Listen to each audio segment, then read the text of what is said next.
Hello, I'm Jenna from thepaintingchick.com, and I'll be leading you through this painting today. Please remember at any point you can stop and start and rewind this recording as you go.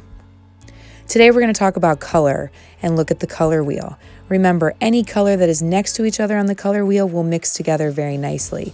If you need to make a color lighter, you can take white and add that color slowly into the white. If you would like to make a color darker, take the color and add a little bit of black to make it darker. Now remember, you can change the colors of this painting however you choose. If you'd like to do purple high heels, or even if you would like to do some sort of pattern on the high heels, that's completely up to you. So for the background, I chose to do yellow, and I always add a little white to my yellow just because the yellow is so see-through. It is very transparent. So adding some white to the yellow, and then also having color for the corners just to make it not so flat and give it a little bit of depth.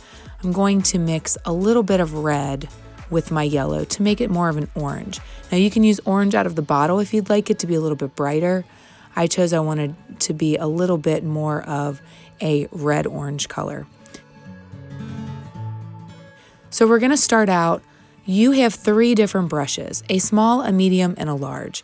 And at any time, if you have too much paint on your brush, that makes it a little bit more harder to control. So you might want to twist your brush so that it creates a nice point on the end of it, or also switch brushes. Anytime you switch brushes, please put them in the water. We do not want the paint to dry in the brushes. So switching brushes helps you get into smaller little areas a little bit easier.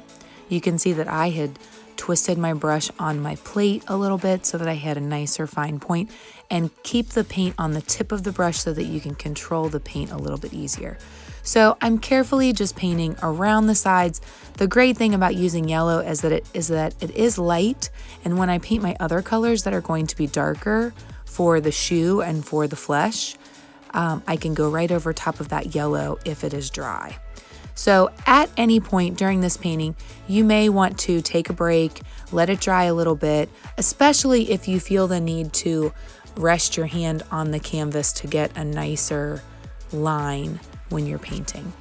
So as we get closer to the corner, that's where I'm going to use my darker color, a little bit orange color. And so I'm painting that in the corner on a diagonal and using my larger brush just to go back and forth, back and forth. With the yellow still wet, it actually blends with the orange nicely. And if you feel like you have a stop of one color and a start to another color, you can always go back with a little bit more yellow. Like down here, I'm kind of getting a color where it just stops one color and starts the other color. So at some point, if you want to get yellow or the other color on your brush and then go in between those two, it's going to start to blend those a little bit easier. So here I am adding some more yellow to that and going back and forth nicely.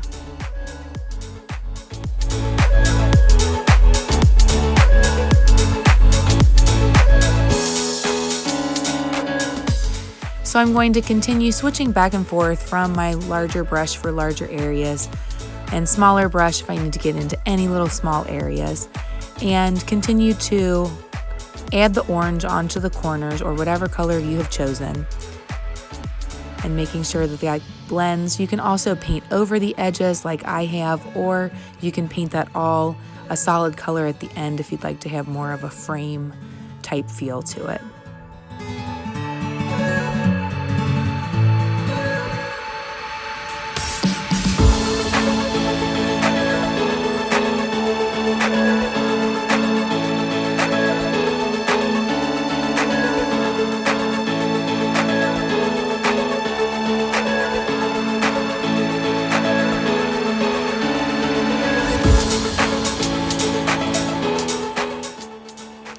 So I have a light brown color that I've added a little bit of white to.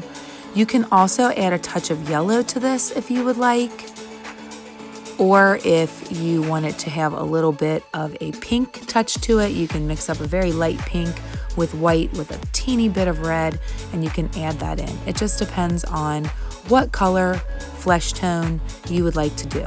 So I am using a smaller brush to go along my edges. I switched between the small and the medium brush. And this portion did need a couple coats. So I did paint it once, moved over to the second foot, started to paint that, and then I did come back and do some touch-ups. So right now I'm just painting the flat color, and we're gonna come back with a little bit darker so that we can have some depth to this and make it look like it has some shadows and make it look more rounded along the edges. When you create a little bit darker shadow along those edges, it makes it look less flat, a little bit more realistic. And while it's still just a little bit wet, when you add those colors, it does blend a little bit easier. So let's go back and do a little bit touch up. It was kind of a little bit see-through. Now I'm going in with a little bit of a darker version of the color just along the edge. And because the paint is still slightly wet, it does blend nicely with it. Now, if it's blending completely with it and you can't see your little variation in color, then let it dry a little bit more. But these are the added little touches that make your painting really pop.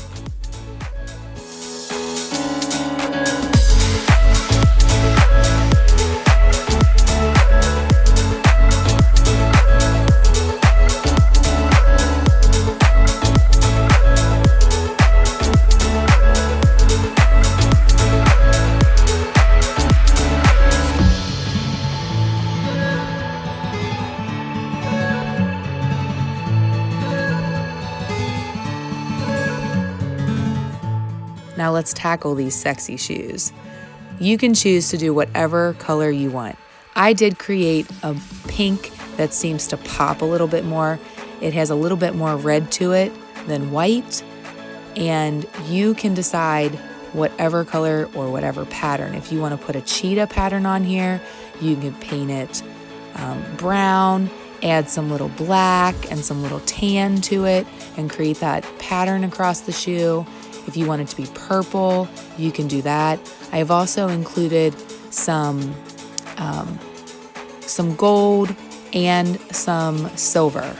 The thing with the gold and the silver, you may want to put the gold over top of a coat of yellow, or there's also a little bit of sparkly that you can put over top, and it will dry transparent and it will give a little bit of sparkle to your shoes. So there are some options. You can put a pattern on your shoes. You could do the heel of the shoe a different color. It's totally up to you. So at some points you have to stop if you can't reach a certain section, because I do not want my hand to get into my wet paint. So I'm gonna leave one little section here to dry a little bit and then move on to the other shoe and then come back. That's the cool thing about painting. You can work on different portions of your painting and then come back to it. Or if you have a hair dryer and you'd like things to dry a little bit quicker, you are more than welcome to also get a hair dryer and blow dry your painting a little bit to speed up that dry time.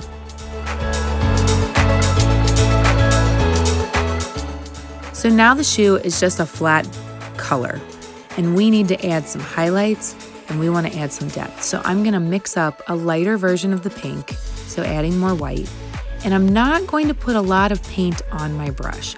I'm actually getting paint on my brush and then wiping a lot of it off, either on my paper towel or on my plate, and then going around the edges to make things look a little bit more rounded, to add those highlights onto the shoe.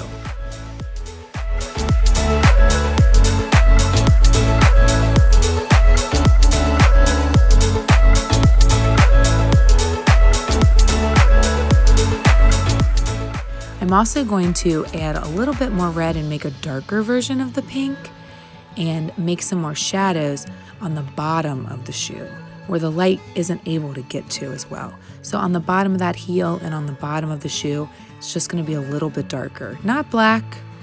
Actually, I didn't even use any black. I'm just using more red.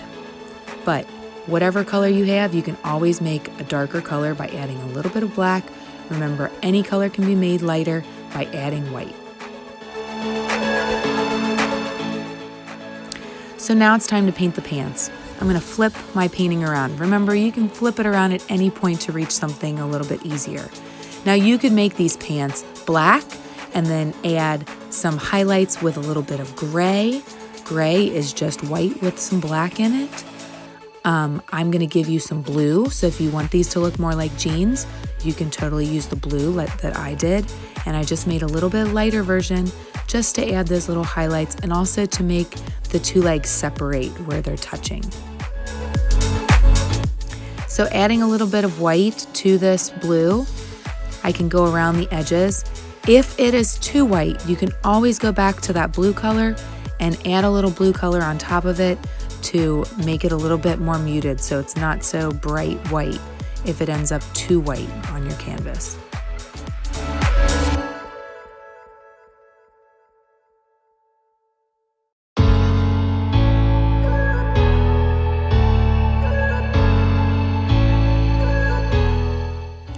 So I did notice that I got a couple little specks of blue on my yellow background. Now the yellow won't really cover that up very well, so I'm gonna take some white and put the white over top of it, let that dry, and then I will touch it up with the yellow after it's dried.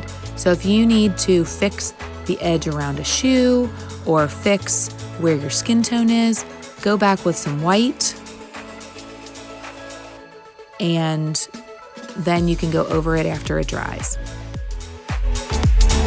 Okay, it's stencil time. So you're gonna lay the stencil down. Make sure that your painting is dry before you do this. I'm going to give you some blue tape. I want you to put tape on the ends where the stencil is close to the edge because I don't want you to accidentally sponge over the edge and make a weird line. So if you watch where I'm putting the tape, you're gonna need 4 small pieces of tape on each side. Now there are little parts of this stencil that can easily pop up. You're gonna take the fat end of the makeup brush, you're gonna dip it in the paint, and you're gonna wipe it off on the edges. So you have very little paint on your sponge. So dip, wipe, and you are going to lightly sponge. You don't wanna have very much paint on there because you don't want it to blob and go underneath. So very, very, very light paint, dab straight up and down, straight up and down, straight up and down. You can go back and do a couple layers of this, and then you can always touch it up with your small paint brush afterward. But this is a different paint. So I've added something to this paint so it's not so runny, and it's actually more of a chalk paint. So you want to dip the fat end of your brush, wipe it off on the edge, and dab straight up and down. Be very careful of the little pieces in the stencil that can easily pop up. So take your time, do this slowly, and when you peel it off, it'll look great. You'll have to probably do some little touch-ups where the little slices are that keep the insides of the letters together. So you're gonna need your tiny brush to go back and do that. So I've sped up the video. I am not going this fast, but for time's sake, I've sped up the video. You're gonna go over everything and then carefully, you don't have to wait for it to dry. You can just carefully peel it up, and you might wanna let it dry before you put it down on somebody else's canvas, just in case someone did use a little bit too much paint. And voila! There you go. You can see those little slices that I'm gonna go back with my small brush and touch those up. I'm gonna twist my brush to get a nice point and then go back and touch those up. If you don't wanna touch those up, that's completely up to you. That's your choice. Okay, so I'm gonna do those little touch-ups, my white that I had painted over, and I have a couple little dark spots there. So I'm gonna paint over the white since now it's dry. Also, if you want to add some little highlights around your letters or to make those little lines to create movement around your shoes, you're more than welcome to add any other details that you want. I can't wait to see how creative you guys get, so please make sure that you take a group picture and send it to me. Now, as far as cleanup goes, please return any leftover paints. Also, take your brushes, put some soap in your hand and swirl those around and get those nice and dry so that the paint does not dry out in the brushes. And I hope you guys had a great time painting today. Thank you so much.